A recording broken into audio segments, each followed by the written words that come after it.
নুরুল কবির বললেন মতান্তর হলেই পুড়িয়ে হত্যা করছে। আজকে ওনার বোধোদয় হচ্ছে। সুমি খান, আমি একটু লম্বা কথা বলেছি প্রেক্ষাপটটির একটা সারাংশ তুলে ধরার জন্য।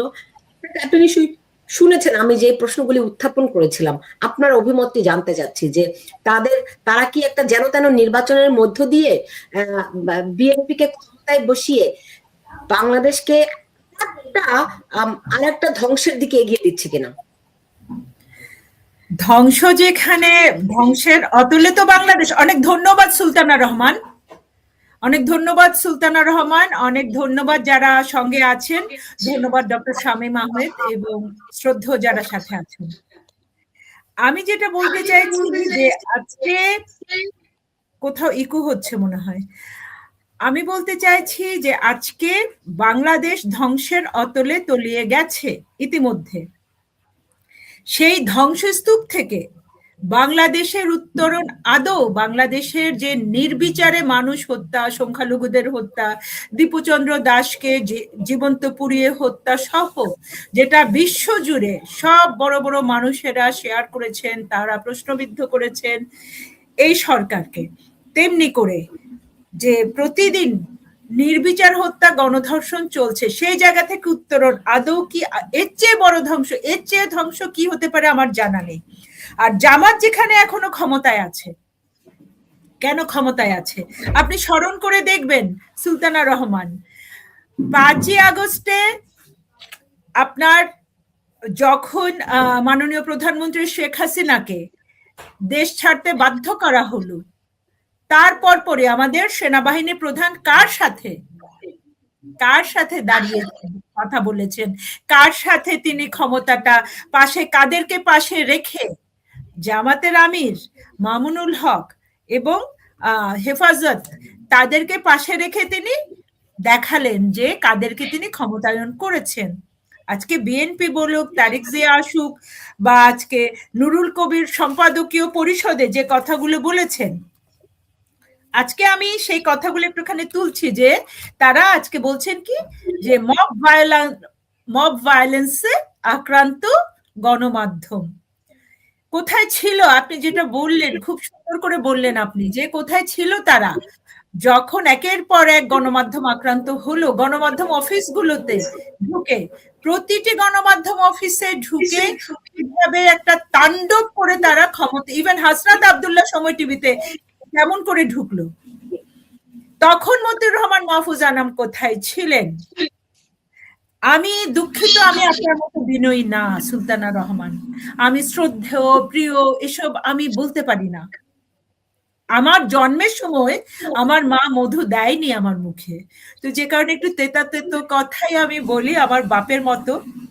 কারণ আমার বাপদের মতো, আমার বাবাদের জেনারেশনে, তারও আগের জেনারেশনে যে অসংখ্য মানুষের আত্মদান প্রজন্ম থেকে প্রজন্মান্তর একটি শান্তিপূর্ণ দেশের জন্য, একটি স্বাধীন দেশের জন্য, সে আত্মদান সবই বৃথা যাচ্ছে।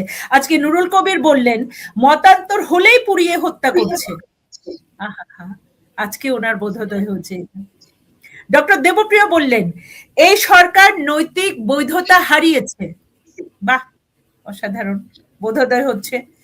বিএনপির মির্জা ফখরুল বললেন সর্বশক্তি দিয়ে অপশক্তিকে রুখে দিতে ঐক্যবদ্ধ হতে হবে। বাবা। এবং আমাদের স্বরাষ্ট্র উপদেষ্টা বললেন পত্রিকা সম্পাদক, রাজনীতিবিদদের নিরাপত্তা দিতে হবে। ডক্টর দেবপ্রিয় নুরুল কবির আরো বললেন যে যখন ডেইলি স্টার আক্রান্ত হয়েছে, মাহফুজ আনাম সরকারের প্রতিটি ধাপে, প্রতিটি মহলে, প্রতিটি গুরুত্বপূর্ণ কর্মকর্তাকে, উচ্চ পদস্থ থেকে সাধারণ, তিনি নাড়া দিয়েছেন, নক করেছেন যে প্রথম আলোর দিকে যাবে। ভাই তো মুদ্রার এপিটার ওপিট, এখন এক ভাই জানে আরেক ভাইকে ধরবে। তো with all due respect, sorry to say, আমি সেই রেসপেক্টটা আসলে তাদেরকে রাখতে পারছি না, কারণ বাংলাদেশে গণমাধ্যম ধ্বংস করবার জন্য এই দুটি মানুষ, বাংলাদেশে এই যে সম্প্রীতিমূলক যে পরিবেশটা ছিল সেটা ধ্বংস করবার জন্য এই দুটি পত্রিকা অত্যন্ত দায়িত্বহীন এবং অত্যন্ত লজ্জাস্কর ভূমিকা রেখেছে, এবং গণমাধ্যমে পেশাদারিত্ব ধ্বংস করবার জন্যে এই যে তাদের ভূমিকা, সেটা কিন্তু আমার বক্তব্য না। এই বক্তব্যগুলো অনেক জুনিয়র সাংবাদিকের, যারা সৎভাবে নীতিগতভাবে যারা নিবেদিত হয়ে পেশার জন্য কাজ করেছে। আমি আপনার প্রশ্নের উত্তরে এই কথাটা বলি, কারণ ডক্টর শামীম ভাইয়ের কাছেও আমরা শুনবো যে এখানে আরেকটি কথা বলে যে একে আজাদ বলেছে, সরি আমি নুরুল কবিরের বললাম, একে আজাদ সমকাল এবং চ্যানেল 24 এর মালিক, তিনি বলেছেন যে মাহফুজা নাম সরকারের এমন কোন ব্যক্তি নাই যাকে কল করেন নাই, কেউ সাড়া দেন নাই। একে আজাদ তিনি আমার মালিক ছিলেন 2007 সালে, আমি যখন সমকালে ছয়ে আমি সমকালে আমি যখন সিনিয়র রিপোর্টার ছিলাম। আমি তার প্রতি শ্রদ্ধা জানাই, কারণ তিনি কখনোই গণমাধ্যমে আমাদের কোনো কিছুতে তিনি ইন্টারফেয়ার করেন না। মালিক হিসেবে তিনি সেই দায়িত্বশীলতা রেখেছেন, এবং সমকাল গোলাম সারোয়ারের নেতৃত্বে, মোজাম্মেল হোসেন মঞ্জুর নেতৃত্বে, আলমগীর হোসেনের নেতৃত্বে যথেষ্ট দায়িত্বশীল একটি গণমাধ্যমের ভূমিকা পালন করেছে।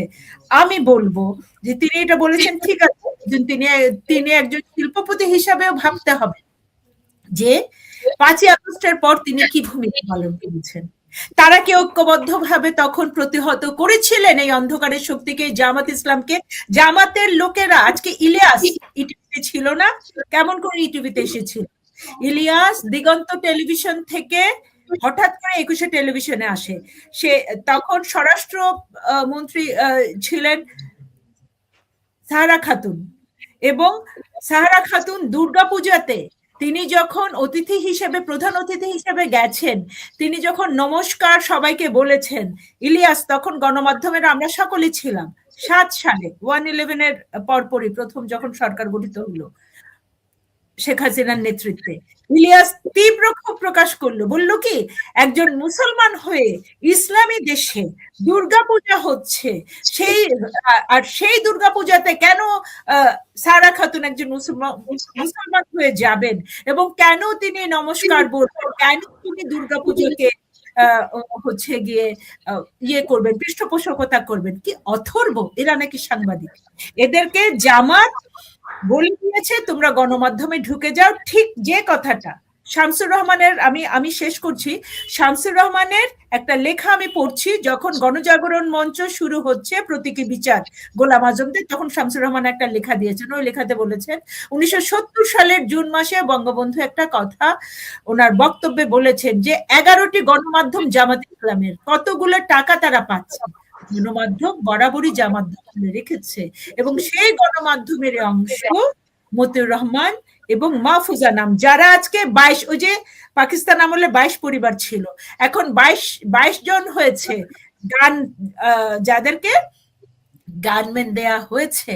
আমাকে যখন অ্যারেস্ট করা হয়েছিল এবং জঙ্গিরা আক্রমণ করেছিল, তখন অ্যামনেস্টি থেকে র্যাবে চিঠি দেওয়ার পরে র্যাবের তখনকার প্রধান আমাকে বলেছিলেন, আপনি কি নিরাপত্তা রক্ষী চান?